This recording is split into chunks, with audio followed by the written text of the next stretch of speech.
اب جیسے مثلا یہ گلاس ہے، تو گلاس تو ہے یہ وسیلہ، یعنی پانی پہنچانے کا منہ تک۔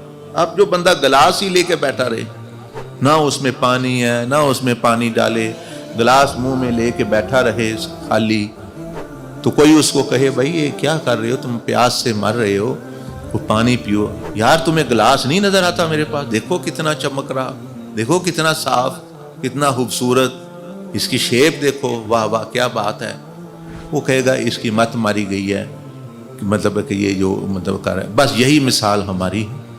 کوئی کہتا ہے بھئی علم تو ایک گلاس تھا، اس میں جو اللہ کا قرب آپ نے پینا تھا اور قرب حاصل کرنا، وہ یار مجھے اتنا علم ہے، تمہیں نہیں پتا علم کی بڑی فضیلت ہے۔